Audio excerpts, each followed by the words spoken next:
Let's learn tense, make your English strong and confident. ওকে, অনেক দিনের প্রত্যাশা, চেষ্টা যে আমরা ভালো করে টেন্স শিখব, বাট তারপরেও শিখি শিখি বলে শেখা হয় না। So let's start. টেন্স, ভার্বের কাজ সম্পন্ন হওয়ার সময়কে টেন্স বলে। This is true. That's mean আমরা যে সময় যে কাজ করি, কথা বলি, রাইট, এই কথাগুলোকেই আমরা একটা সময়ের মধ্যে নিয়ে আসি। সেটা হতে পারে past tense, present tense and the future tense, right? So এখানে টেন্সের ক্লাসেসগুলো দেওয়া আছে, আমরা খুব ভালো করে খেয়াল করব, বিশেষ করে 4, 5 and 6, 7, 9, 10 ইন্টারমিডিয়েট যারা আছে তারা। টেন্স প্রধানত 3 প্রকার: present tense, past tense, future tense. Understand? আমি এবারে বলছি, present tense, past tense, future tense. Present tense 4 প্রকার: present indefinite tense, present continuous tense, present perfect tense, present perfect continuous tense. এখানে নরমাল ইস্যু যেটা, যে আমরা যদি এই 4টা কথা মনে রাখি, indefinite, continuous, perfect, perfect continuous, এই 4টা কথা যদি এই 4টা কথা মনে রাখতে পারি, তাহলে কি এই 4টা কথার আগে প্রেজেন্ট দিলে present indefinite, present continuous, present perfect continuous. আবার প্রেজেন্ট বাদ দিয়ে যদি আমরা পাস্ট ইউজ করি, কি হবে? Past indefinite, past continuous, past perfect, past continuous. পাস্ট বাদ দিয়ে যদি আমরা ফিউচার ইউজ করি, কি হবে? Future indefinite, future continuous, future perfect and future perfect continuous, right? তাহলে কি এক কথায় কিন্তু পুরো টেন্স গুলো কিন্তু, যে ক্লাসেস গুলো, ওগুলো কিন্তু সহজ করে বোঝা যায়। আচ্ছা, পাস্ট টেন্স 4 প্রকার: past indefinite, past continuous, past perfect, past perfect continuous. যেগুলো আমি আগে বলছিলাম ওটারই একটা ধারাবাহিকতা এখানে। ফিউচার টেন্স 4 প্রকার: future indefinite, future continuous, future perfect and future perfect continuous. Okay, এবার পর্যায়ক্রমে আমরা বিভিন্ন টেন্সের সংজ্ঞাগুলো এবং স্ট্রাকচার গুলো জানার চেষ্টা করব। প্রেজেন্ট ইনডিফিনিট বা সিম্পল প্রেজেন্ট টেন্স, যাকে প্রেজেন্ট ইনডিফিনিট টেন্স বলে তাকে সিম্পল প্রেজেন্ট টেন্স বলা হয়। যে টেন্স দ্বারা বর্তমানে কোনো কাজ করা, অভ্যাস বা চিরসত্য বোঝায়, তাকে প্রেজেন্ট ইনডিফিনিট টেন্স বা সিম্পল টেন্স বলে। কি বলা হচ্ছে? নরমালি আমরা সাধারণত বর্তমানে যে কথা বলি, যে কাজ করি, এগুলো কি বর্তমানের ইস্যু, এগুলোকে আমরা কি করব? প্রেজেন্ট ইনডিফিনিট টেন্স হিসেবে এগুলো মনে রাখবো। এবং এখানে আর কি আছে? অভ্যাসগত কিছু কাজ আছে। দেখুন, আমাদের একেকজনের একেকটা অভ্যাস আছে। কেউ নিয়মিত পড়ালেখা করে, কেউ কখনো মিথ্যা কথা বলে না, কেউ বেশিরভাগই মিথ্যা কথা বলে, কেউ ৫ ওয়াক্ত নামাজ পড়ে, কেউ টাইমলি মসজিদে যায়, কেউ টাইমলি ঘুম থেকে ওঠে, টাইমলি ঘুমাতে যায়, কেউ দেরিতে ঘুম থেকে ওঠে, কারো মোবাইলের প্রতি ডিজিটাল অ্যাডিকশন আছে। এগুলো কিন্তু একেকজনের একটা অভ্যাস। তো এই যে অভ্যাসগত কাজ বোঝালেও সেটাও কিন্তু প্রেজেন্ট ইনডিফিনিট এর মধ্যে পড়ে। তারপর কি আছে দেখুন? চিরসত্য বোঝায়। চিরসত্য বলতে কি বোঝানো হয়? জন্মের পর থেকে এ যাবৎ আমরা যা কিছু পৃথিবীতে দেখছি, রাইট? বিশেষ করে এখানে কি বলা হয়? যে সূর্য পূর্ব দিক থেকে ওঠে, সূর্য পশ্চিম দিকে অস্ত যায়। চিরন্তন সত্য। This is true. পানির রং, পানির কোনো রং নাই, রাইট? বা পৃথিবী সূর্যের চারদিকে ঘোরে। এই যে এই সমস্ত কথাবার্তা, এগুলো কি আমরা চিরন্তন সত্য বা ইউনিভার্সাল ট্রুথ হিসেবে ধরতে পারি আমরা। তো এখানে যেটা বলা হয়েছে, যে টেন্স দ্বারা বর্তমানে কোনো কাজ করা, অভ্যাস বা চিরসত্য বোঝায়, তাকে কি বলে? প্রেজেন্ট ইনডিফিনিট টেন্স বলে। আচ্ছা, এবং এখানে কিন্তু আমরা আরো এড করতে পারি যে প্রেজেন্ট ইনডিফিনিট টেন্স হওয়ার জন্য কি, নরমালি বর্তমানে কোনো কিছু হওয়া বোঝালেও সেটা কি প্রেজেন্ট ইনডিফিনিট টেন্সের মধ্যে পড়ে। যেমন I am a teacher, you are a student, she is a doctor, he has a pilot.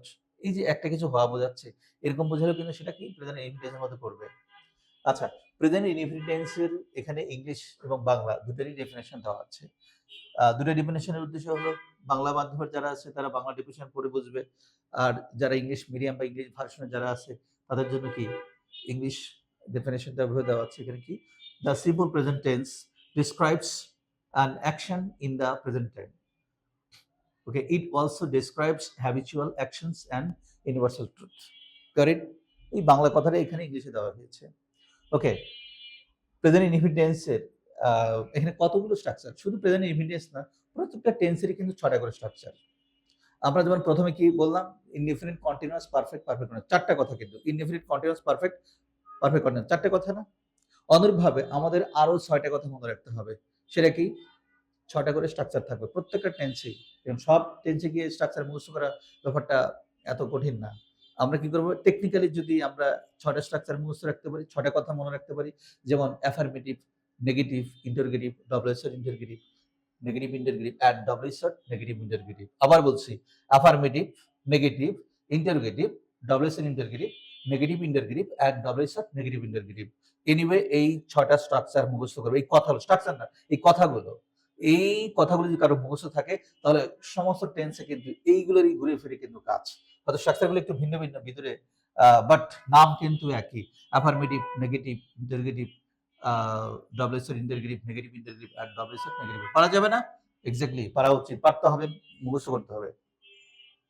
Present infinite tense বা সিম্পল প্রেজেন্ট টেন্সের গঠন প্রণালী কি আছে? অ্যাফার্মেটিভ সেন্টেন্সের গঠন প্রণালী বলছিলাম যে অ্যাফার্মেটিভ। ওকে, অ্যাফার্মেটিভ সেন্টেন্সের গঠন প্রণালীতে কি আছে? সাবজেক্ট প্লাস মূল ভার্বের প্রেজেন্ট ফর্ম, অবজেক্ট বা এক্সটেনশন। পারা যাবে না? প্রেজেন্ট ইনফিনিট টেন্সের স্ট্রাকচারটা কি? অ্যাফার্মেটিভে প্রথমে কি বসবে? সাবজেক্ট বসবে।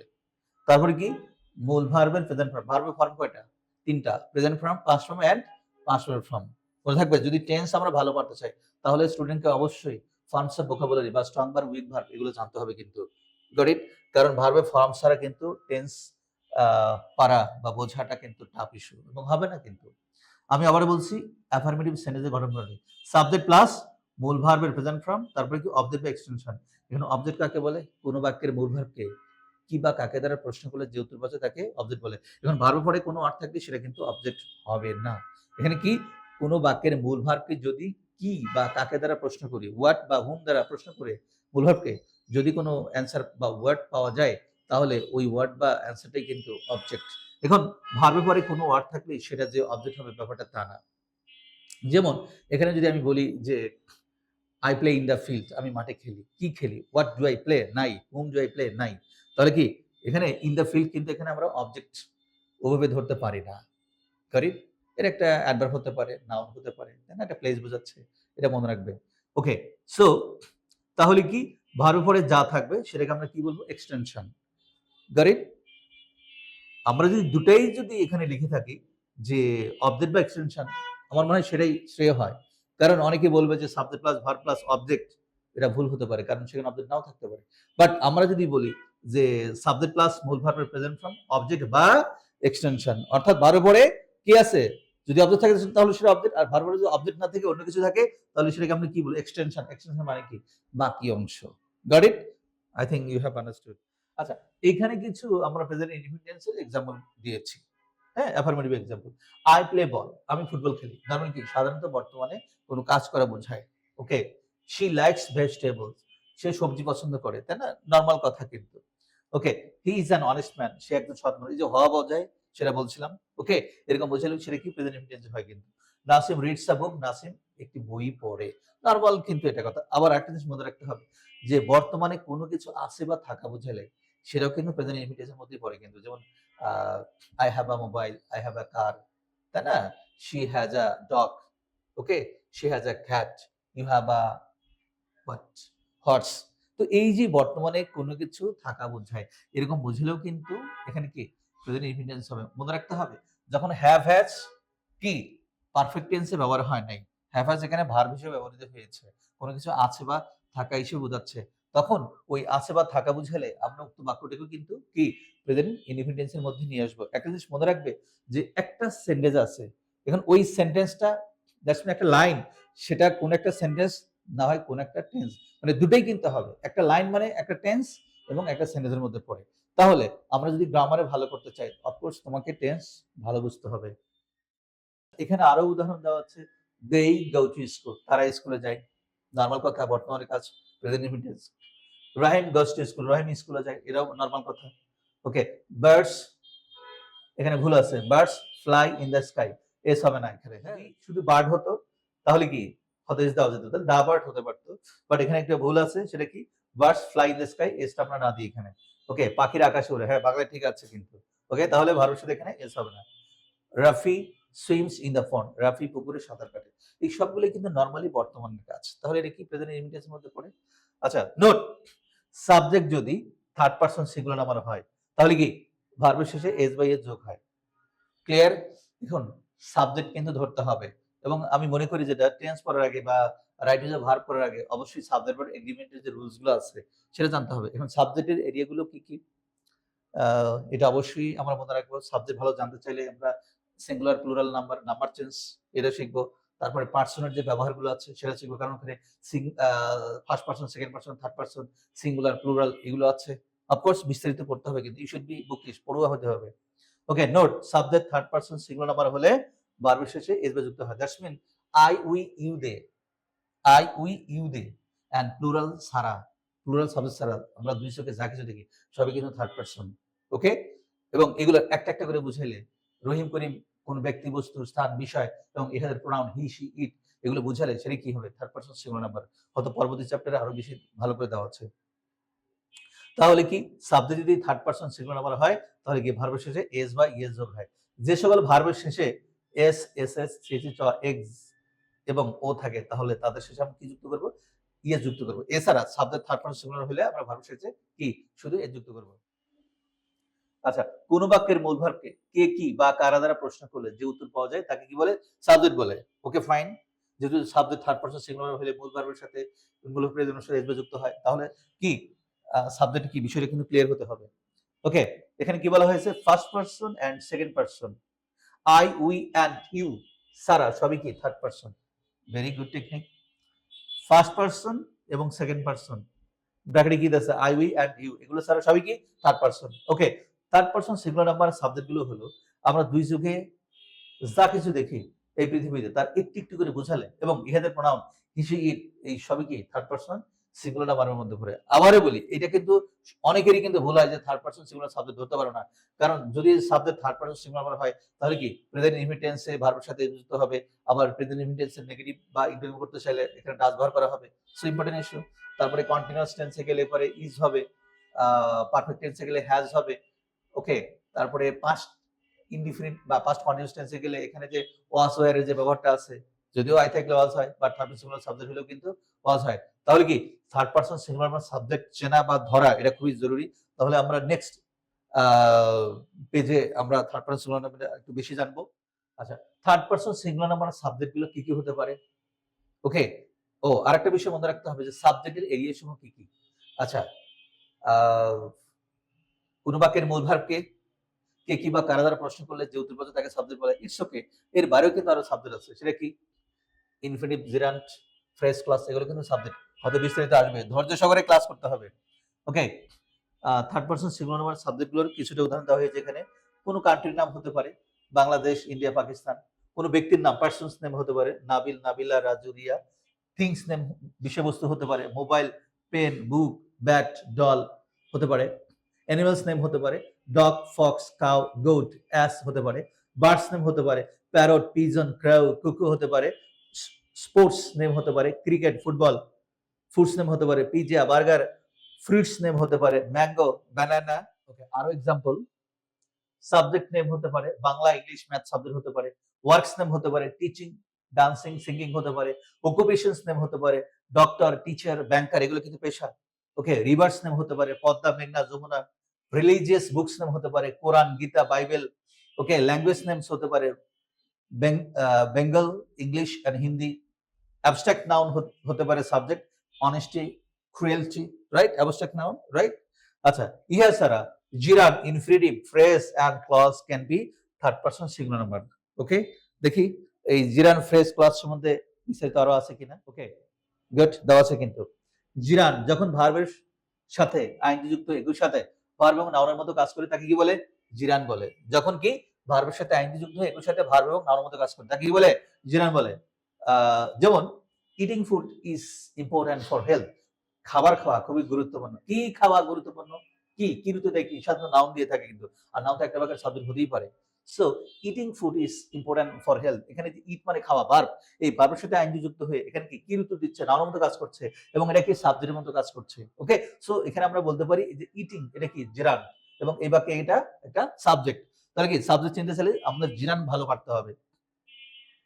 ওয়াকিং ইজ অ্যান এক্সারসাইজ, হাঁটা একটি ব্যায়াম। What is exercise, what is an exercise, হাঁটা, ওয়াকিং। ওকে, ওয়াক ভার্ব আর এই ওয়াক ভার্বের সাথে আইনজি যুক্ত করে এখানে কি জিরান করা হয়েছে, আর এই ওয়াকিংটা এখানে সাবজেক্টের মতো বা জিরানের মতো কাজ করছে কিন্তু। এরপরে দেখি আমরা ইনফিনিটিভ কিন্তু একটা বাক্যের সাবজেক্ট হতে পারে কি করে।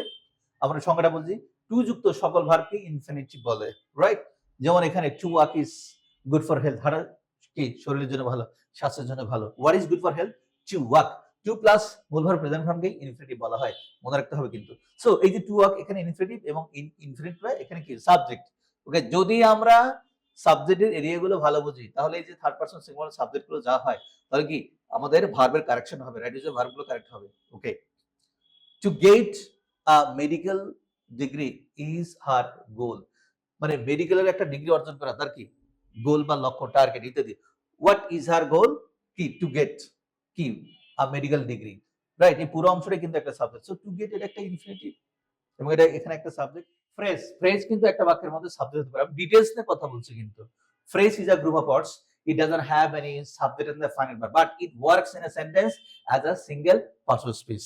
যেহেতু সিঙ্গেল পার্সন স্পিচের মতো কাজ করে তাহলে ফ্রেজ একটা বাক্যের কি নাউন হতে পারে, রাইট? সো ফ্রেজ যদি নাউন হয় তাহলে সেটা সাবজেক্ট হতে পারে। সো দ্যাটস ওয়াই যদি রাইট ইউজ ভার্ব ভালো পারতে চাই তাহলে কি আমাদের ফ্রেজ কিন্তু জানতে হবে, right? So example, the book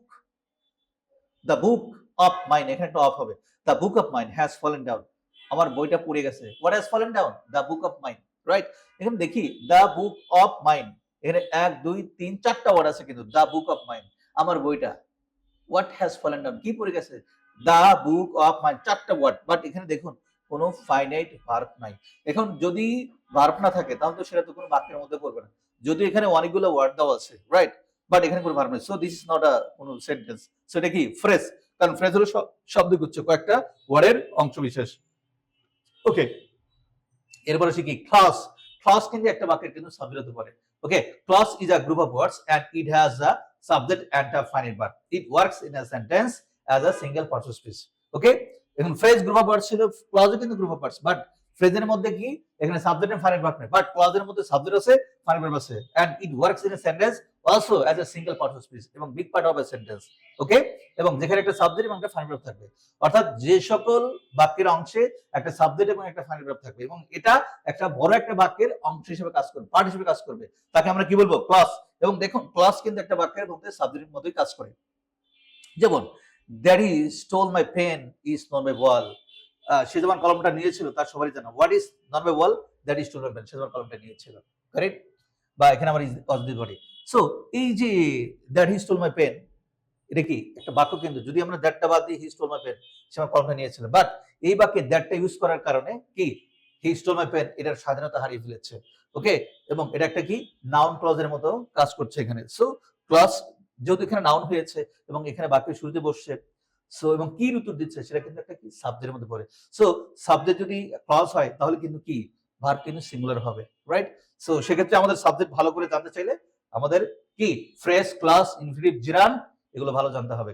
এবার আসি আমরা প্রেজেন্ট ইনডিফিনিট টেন্সের নেগেটিভ সেন্টেন্সে গঠন করে। ভিডিও অনেক বড় হবে, আমি দেখছি টেন্সের অনেকেরই সমস্যা।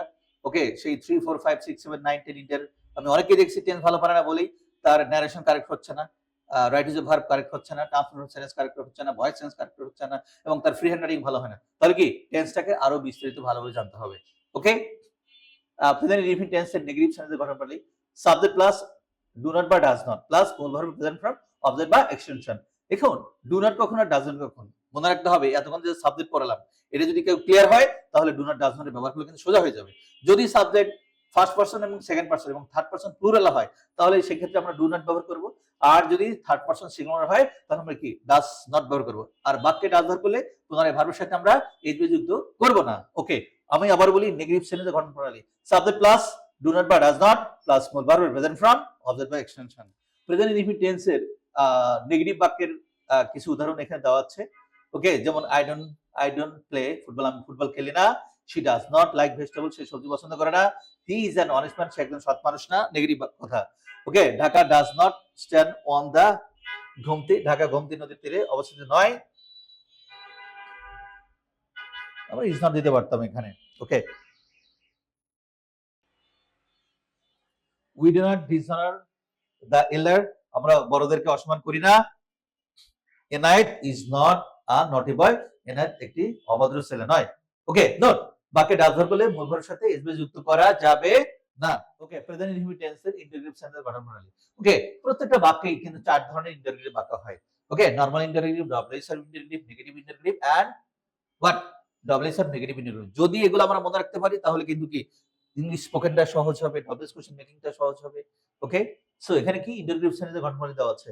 বাক্যের শুরুতে সাবজেক্ট ডু বা ডাজ হবে, তারপরে কি সাবজেক্ট হবে মূল ভার্ব প্রেজেন্ট ফর্ম, এরপর কি অবজেক্ট বা এক্সটেনশন এবং কোশ্চেন মার্ক দিতে হবে। কিন্তু যদি কোশ্চেন মার্ক না দিই অ্যান্সার কিন্তু 0 হবে। So be careful. Present indefinite টেন্সের ইন্টারোগেটিভ সেন্টেন্সের গঠন প্রণালী। বাক্যের শুরুতে সাবজেক্টের জন্য কি হবে? ডু বা ডাস, তারপরে সাবজেক্ট মূল ভার্ব প্রেজেন্ট ফর্ম, তারপরে কি অবজেক্ট বা এক্সটেনশন প্লাস কোশ্চেন মার্ক। মুখস্থ করতে হবে কিন্তু। ওকে, ইন্টারোগেটিভ সেন্টেন্সের উদাহরণগুলো এখানে দেওয়া আছে। Do you play football? তুমি কি ফুটবল খেলো? Does she like vegetable? সে কি সবজি পছন্দ করে? এই যে ডাজ পারফেক্ট ইউজ লাগায় নাই কিন্তু। Is he an honest man? সে কি একজন সৎ মানুষ? Does Nasim read a book? Nasim কি বই পড়ে? এই যে ডাজ ভার্ব ভার্বের সাথে যুক্ত করা হয়নি। Does Atiq play football? Atik কি ফুটবল খেলে? ডাজ হি অলওয়েজ করে? সে কি সবসময় ঝগড়া করে? এই সবগুলি কি প্রেজেন্ট ইনডিফিনিট টেন্সের ইন্টারোগেটিভ বাক্যের কি example English Bangla. Present indefinite টেন্সের ডবল কোশ্চেন সেন্টেন্সে ব্যবহার হয়। দ্যাটস মিন নরমাল যে ইন্টারোগেটিভ সেন্টেন্স যেটা, ওটার আগে একটা ডবল শট বসালে তো ডবল শট ইন্টারোগেটিভ হয়ে গেল না, ভয়ের কোনো কারণ নাই। সো বাক্যের শুরুতে আমরা ডবল শট বসাবো, তারপর কি ডু বা ডাজ, তারপর সাবজেক্ট মূল ভার্ব প্রেজেন্ট ফর্ম অবজেক্ট বা এক্সটেনশন। মনে রাখতে হবে ডু বা ডাজ প্লাস সাবজেক্ট প্লাস মূল ভার্ব প্রেজেন্ট ফর্ম অবজেক্ট বা এক্সটেনশন প্লাস কোশ্চেন মার্ক। এই ডু বা ডাজ এর আগে আমরা কি করব? একটা double shot when how where। Double shot কাকে বলে?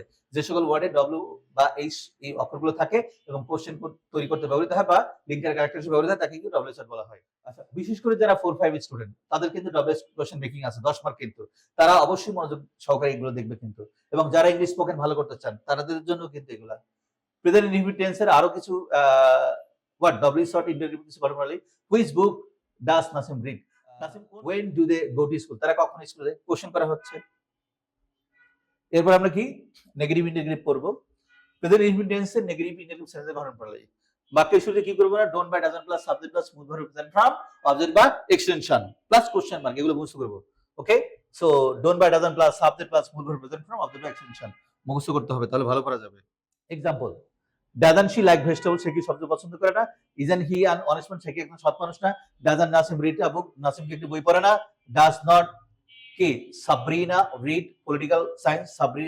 সাবরিহা কি রাষ্ট্রবিজ্ঞান পড়ে না? Doesn't Atik play football? Atik কি ফুটবল খেলে না বা বল খেলে না? Doesn't the moon shine at night? চাঁদ কি রাতে জ্যোৎস্না দেয় না, কিরণ দেয় না? ডাজ হি নট করে? সে কি ঝগড়া করে না? Negative interrogative. Okay, then present indefinite টেন্সের ডবল কোশ্চেন নেগেটিভ ইন্টারোগেটিভ সেন্টেন্সের গঠন প্রণালী। ওকে, এই যে নেগেটিভ ইন্টারোগেটিভ বাক্য ছিল, জাস্ট এর আগে আমরা কি ডবল স্পট বসালে কিন্তু সেটা কি হয়ে যাবে? ডবল শট নেগেটিভ ইন্টারোগেটিভ হয়ে যাবে কিন্তু। যেমন এখানে ডবল শট প্লাস ডোন্ট বা ডাজন্ট প্লাস সাবজেক্ট প্লাস মূল ভার্ব প্রেজেন্ট ফর্ম অবজেক্ট বা এক্সটেনশন প্লাস কোশ্চেন মার্ক। ওকে, সো এখান থেকে আমরা দুই একটা উদাহরণ দেখবো। ভিডিও অনেক বড় যাচ্ছে বা ধৈর্য সহকারে দেখতে হবে, শুনতে হবে, তাহলে কি টেন্স ক্লিয়ার হয়ে যাবে। কারণ ইংলিশে বলা হয়ে থাকে নরমালি যে জানে না টেন্স তার ইংলিশ গ্রামারে নাই কোনো সেন্স। আচ্ছা, এটা কি কন্টিনিউয়াস টেন্স, আমরা কন্টিনিউয়াস টেন্সটা পরে ধরবো।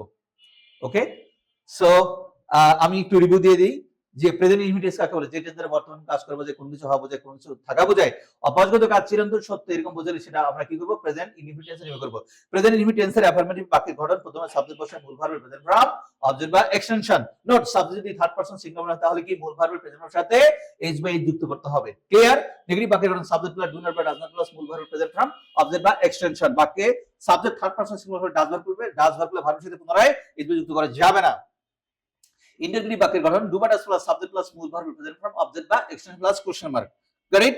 ওকে, স্টাক মুখস্থ করতে হবে কিন্তু। ডবল শট ইন্টারোগেটিভ বাক্যের গঠন বাক্যের সাথে ডবল শট প্লাস ডু বা ডাজ প্লাস সাবজেক্ট প্লাস মূল ভার্ব প্রেজেন্ট ফর্ম অবজেক্ট বা extension plus question mark. Clear? Then W negative interrogative don't বা ডাজন্ট প্লাস সাবজেক্ট প্লাস মূল ভার্ব প্রেজেন্ট ফর্ম অবজেক্ট বা extension plus question mark. Then এই negative ইন্টারোগেটিভের আগে যদি আমরা double shot use করি সেটা হবে double shot negative interrogative. Right? কি হবে তাহলে? ডবল শট প্লাস ডোন্ট বা doesn't plus subject plus verb plus object বা এক্সটেনশন প্লাস কোশ্চেন মার্ক। আমি এইভাবে কেন বলছি? কারণ আমাদের এখানে গ্রামার কম্পিটিশন হয়, প্রেজেন্টেশন হয়। রাইট? সো যদি কেউ কম্পিটিশনে ভালো করতে চাও তাহলে কি প্রশ্ন করার সাথে সাথে কিন্তু আমার মতো পারফর্ম করতে হবে, তাহলে ভালো পারবে। ক্লাসে ভালো শোন কিভাবে হবে? ক্লাসে টিচার পড়া ধরলে পড়া বলতে হবে, টিচার তাহলে তোমাকে মনে রাখবে you are a good student এবং তুমি ভালো মার্ক পাবে বলে। ওকে, আমরা টেন্স ভালো করে পড়ি, শিখি, জানি, ভিডিওগুলো বেশি বেশি শেয়ার করি। ওকে, নিজে শিখে অন্যকে শেখাই। সে মতো আমরা ভালো থাকি। বাই।